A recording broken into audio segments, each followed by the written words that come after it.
بنی اسرائیل کے اندر ہمیشہ نبی اور بادشاہ موجود رہتے تھے۔ ایک وقت ایسا آیا کہ بنی اسرائیل میں کوئی نبی نہیں تھے، اور بنی اسرائیل کا جو اپنا علاقہ تھا نا وہ ملک شام ہے۔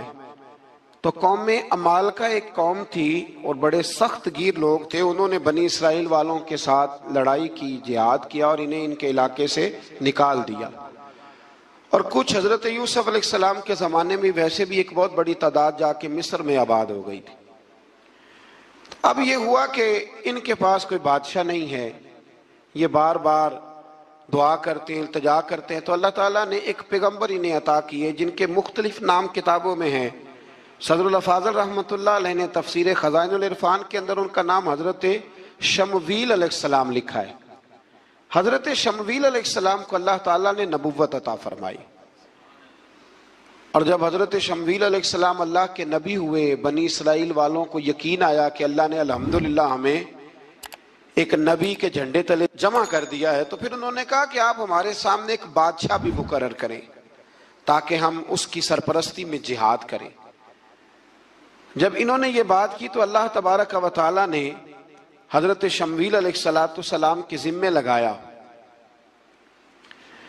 تو ایک اس زمانے میں اللہ کے نیک بندے تھے، جناب طالوت علیہ السلام ان کا نام تھا۔ تو حضرت شمویل علیہ السلام نے انہیں کہا کہ اللہ کریم نے نا تمہارا بادشاہ طالوت کو بنایا ہے، ان کا نام بھی قرآن مجید نے ذکر فرمایا ہے۔ تو بنی اسرائیل کے لوگ کہنے لگے یہ تو غریب آدمی ہے، وہ بکریاں چرایا کرتے تھے، لیکن علم میں بڑے پختہ تھے، وجود میں بڑے طاقتور تھے۔ تو کہا کہ یہ تو غریب آدمی ہے، تو ہم تو زیادہ حق رکھتے تھے کہ ہمیں بادشاہ بنایا جائے۔ تو حضرت طالوت علیہ السلام کے بادشاہ بننے کے بعد حضرت شمویل علیہ السلام نے جو بات کی، اللہ کریم نے اسے قرآن مجید میں بیان فرمایا۔ رب فرماتا ہے بسطۃ فی العلم والجسم، اسے اس لیے تمہارا بادشاہ بنایا گیا ہے کہ اسے ہم نے کشادگی دی ہے، علم میں بھی اور جسم میں بھی۔ بڑے ماشاءاللہ موٹے تازے تھے، وجود بڑا طاقتور تھا۔ کچھ موٹے تازے ہوتے ہیں پر طاقتور نہیں ہوتے، موٹے تازے بھی تھے اور طاقتور بھی تھے۔ فرمایا کہ وجود میں بھی طاقت ہے اور علم میں بھی اللہ نے انہیں وسعت عطا فرمائی۔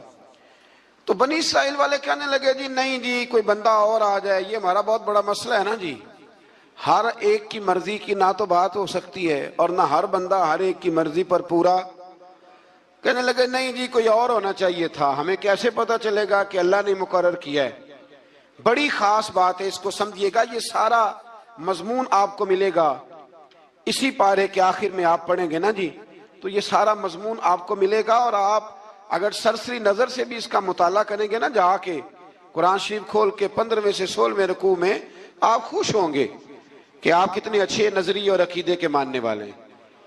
تو جب کہا نا کہ طالوت کو ہمارا بادشاہ بنایا گیا تو دلیل کیا ہے؟ تو قرآن کہتا ہے کہ حضرت شمویل علیہ السلام نے فرمایا کہ تمہارا ایک تابوت تھا، ایک صندوق تھا تمہارے پاس، وہ صندوق تمہارا قوم عمال کا اٹھا کے لے گئی تھی، ان کے بادشاہ ہونے کی دلیل یہ ہے کہ اللہ تمہارا وہ صندوق تمہیں واپس کر دے گا، وہ تمہارا صندوق تمہیں واپس کر دے گا۔ اس صندوق میں کیا ہے؟ وہ حضرت آدم جنت سے ساتھ لے کے آئے تھے، اس میں تھا کیا؟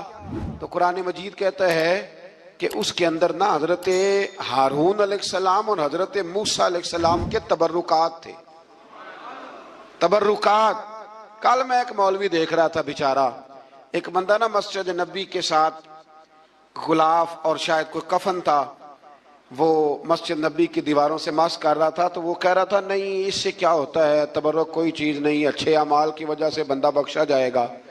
میں نے کہا تو مجھے ملے تو میں تجھے بخاری کھول کے دکھاؤں کہ حضرت عبد الرحمن ابن عوف جنہیں حضور نے قطعی جنتی کہا، حضور کے وجود پر کرتا دیکھ کے کہنے لگے حضور بڑا ہی سونا لگ رہا ہے۔ تو فرمایا تجھے چاہیے حضور مل جائے تو کیا ہی بات ہے، نبی پاک نے عطا کیا۔ تو صحابہ کہنے لگے عبد الرحمن آپ کو تو ضرورت نہیں تھی، آپ کے پاس تو بڑے لباس ہیں، تو یہ کرتا حضور نے قبول کر لیا، کوئی لے کے آیا اور آپ نے مانگ لیا۔ تو وہ رو پڑے، کہنے لگے پہننے کے لیے نہیں مانگا، یہ حضور کے جسم سے لگ گیا ہے، میں نے کفن بنانے کے لیے مانگا ہے۔ تو کہتا ہے حضور کے تبرک میں خیر کوئی نہیں۔ اور آپ یقین کریں ان لوگوں پہ حیرانگی ہے. ہم نے بھی مرنا ہے نا جی، بڑی جلدی قبر میں جانا ہے، وقت کا کچھ پتہ نہیں، لیکن اتنے اندھے ہو کر لوگ چیزوں کو دیکھتے ہیں اور اس تیزی کے ساتھ گمراہی پھیلاتے ہیں. مجھے باقاعدہ کسی نے ویڈیو بھیجی اور کہنے لگا جی دیکھیں کتنی اچھی بات کر رہا ہے، لوگوں کو سمجھائیں. تو میں نے کہا نہیں، اس کو سمجھانے کی ضرورت ہے.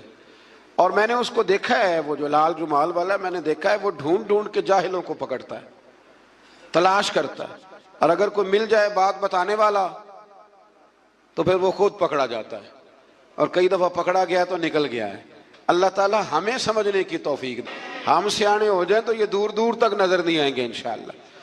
تو وہ تابوت آئے گا، بنی اسرائیل والوں سے کہا. تابوت میں کیا تھا سن لو، اور یہ قرآن مجید ہے. آج میری ماننا یہ 15 سے 16 رکوع ضرور ہی پڑھنا کہ وہ آخر تابوت میں کیا تھا. کھولنا ذرا. قرآن مجید کہتا ہے کہ حضرت موسیٰ علیہ السلام اور حضرت ہارون کے تبرک تھے. تو تبرک کیا تھے؟ تمام مفسرین نے لکھا ہے کہ حضرت موسیٰ کا ایک کرتا تھا، ایک ڈنڈا تھا، جوتے تھے، اور جناب ہارون علیہ السلام کا امامہ شریف تھا، اور تورات کی کچھ تختیاں تھی. تو اس کا فائدہ کیا تھا؟ اس تابوت کا فائدہ یہ تھا کہ بنی اسرائیل والے جب اپنے دشمنوں سے لڑتے تھے، تابوت سامنے رکھ کے دعا مانگتے تھے، اللہ انہیں کامیابی عطا کر دیتا تھا.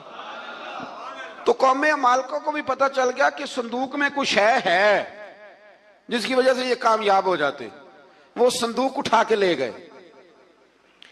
اب ان کی کم بختی یہ، کم نصیبی یہ کہ انہوں نے جا کے اسے روڑی پہ پھینک دیا.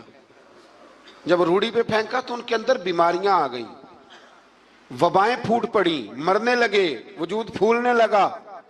پھر ان کے دلوں میں بات آئی کہ یہ ہم نے اس صندوق کی بے ادبی کی ہے. صندوق میں کیا ہے؟ تبرکات. ہمیں کہتے ہیں جی نالین کا نقشہ کیوں لگایا ہے؟ تمہارے تو بزرگوں کا عقیدہ ہے سر پہ رکھنے کو مل جائے اگر نقش نالے پاک حضور تو پھر کہیں گے کہ ہاں تاجدار ہم بھی ہیں. تو کہا کہ اس کے اندر یہ تبرکات تھے. انہیں بھی سمجھ میں آئی تو انہوں نے نا بیل گاڑی منگائی اور وہ صندوق اٹھا کے اس کے اوپر رکھ دیا. اب کیا ہوا؟ قرآن کہتا ہے کہ فرشتوں نے نا اس صندوق کو وہاں سے اٹھایا. مفسرین نے لکھا اس کا معنی یہ بھی ہو سکتا ہے کہ اس بیل گاڑی کو ڈائریکشن پہ لگایا. ادھر سے حضرت شمویل علیہ السلام نے جناب طالوت کو بادشاہ بنا دیا اور ادھر سے وہ صندوق چل پڑا. کہا بھئی ہم ان کو کیسے بادشاہ مانے؟ تو فرمایا بادشاہ اس طرح مانو گے کہ تمہارا وہ صندوق آ جائے گا. اور قرآن کہتے ہیں اس صندوق میں تمہارے دلوں کا سکون ہے، اس میں تمہارے دلوں کا. اور بھائی ہماری تو کوشش ہوتی ہے بزرگوں سے کوئی چیز مل جائے، اللہ والوں کا کوئی تبرک ہمارے ہاتھ آ جائے. تو وہ صندوق آ گیا، یہ مان گئے. اب جہاد کرنے نکلے تو لڑنا تھا جالوت کی قوم کے ساتھ. وہ بڑا سخت آدمی تھا، 3 من سونا اس نے وجود پہ پہنا ہوتا تھا. اس کی قوم سے لڑنا ہے، ٹوپی بڑی تگڑی پہنی ہوتی تھی لوہے کی. اب کون لڑے؟ ایک نوجوان تھے جن کا نام تھا داؤد علیہ السلام. وہ بھی بکریاں چرایا کرتے تھے. اور جن دنوں حضرت طالوت نکلے نا اپنی قوم کو لے کر جالوت کے خلاف لڑنے تو حضرت داؤد بھی شامل ہو گئے.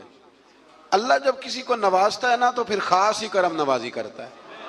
مفسرین نے لکھا جب یہ جا رہے تھے نا، وہاں جا رہے تھے تو رستے میں انہیں 3 پتھر مل گئے. انہوں نے وہ تینوں پتھر اٹھا لیے. اس زمانے میں پتھر پھینکنے کے لیے چھوٹی چھوٹی لوگوں کے پاس چیزیں ہوا کرتی تھیں. اس کو کوپھن بھی لوگ کہتے تھے، منجنیق. اس کو سامنے رکھ کے پھر بنائی گئی. تو آپ کے پاس بھی وہ آلہ تھا جس سے دشمن پر پتھر مارے جاتے تھے. تو آپ وہ مشین لے کر، وہ آلہ لے کر وہاں پہنچے ہوئے تھے. 3 پتھر آپ کے پاس تھے. آپ فرماتے اس دن میں بڑا بیمار تھا، اتنا بیمار تھا کہ میرا رنگ پیلا ہو گیا. اب وہ جالوت کے سامنے کوئی نہیں جاتا تھا. تو جناب طالوت کہنے لگے کہ جو جالوت کو مارے گا نا، یعنی ان کے بادشاہ کو اس قوم کے، تو میں اسے اپنی آدھی سلطنت بھی دے دوں گا اور اپنی بیٹی کا نکاح بھی اس کے ساتھ کر دوں گا. دیکھیں اللہ نوازتا ہے تو کس انداز میں نوازتا ہے. تو حضرت داؤد کہتے ہیں وہ دور کھڑا تھا تو میں نے نا 3 پتھر مارے. بھئی ہمت کرنا تو ہمارے ذمہ ہے کہ نہیں؟ میری ملت کا جوان کہتا ہے میں نے کرنا کرانا کچھ نہیں. یعنی اگر آپ کہیں نا کچھ کرو تو پھر وہ کوئی کام کرنے کی مطلب معاملہ. وہ مجھے کل ایک سنگی کہہ رہے تھے, کہنے لگے جی اللہ کے فضل سے کچھ بھی نہیں کرنا پڑا, مرشد نے نظر کر دی. میں کہا مینوں ملن گے تو میں انہوں نے سمجھاواں گا کہ کچھ کرا کے نظر کریا کرو, کیونکہ میرے وہ دوست ہیں, میں انہیں جانتا ہوں. نظر میں بڑا کچھ ہوتا ہے, لیکن اللہ بھی تو بندے پہ بڑی نظر رحمت کرتا ہے نا. لیکن کہتا ہے 5 نمازیں پڑھ, رمضان کے روزے رکھ, زکوٰۃ فرض ہو تو ادا کر, یہ سارے کام کر, سچ بول, دیانتداری کر, پھر میں اپنے فضل سے تجھے جنت عطا کروں. تو یہ جو رویہ ہم نے بنایا یہ درست نہیں. تو فرماتے ہیں 3 پتھر میں نے مارے, اللہ نے اتنا فضل کیا کہ وہ بھی مر گیا, اور اس سے چھو کے میرے پتھر آگے بڑھے تو اس کی فوج کے 30 آدمی بھی مر گئے. 3 پتھروں سے 31 بندے اللہ نے مار دیے. فرماتے اس لیے کہ ہاتھ میرے تھے اور طاقتیں میرے رب کریم کی تھی. تو حضرت داؤد علیہ السلام کے حصے میں جناب طالوت کی صاحبزادی بھی آئیں, آدھی سلطنت بھی آئی.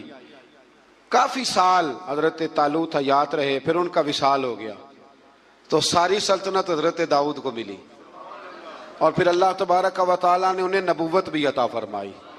یہ دنیا میں واحد پیغمبر ہیں جو بیک وقت نبی بھی تھے اور بادشاہ بھی تھے. اور پھر اللہ نے فضل فرمایا, انہوں نے بڑی بڑی فتوحات کی. اور پھر حضرت داؤد کے صاحبزادے کا نام حضرت سلیمان علیہ السلام, پھر ان کے صاحبزادے کا نام حضرت. تو یہ ہوا کیسے؟ یہ سارا کچھ اللہ تبارک و تعالیٰ کے فضل سے ہوا, اس کے کرم سے ہوا.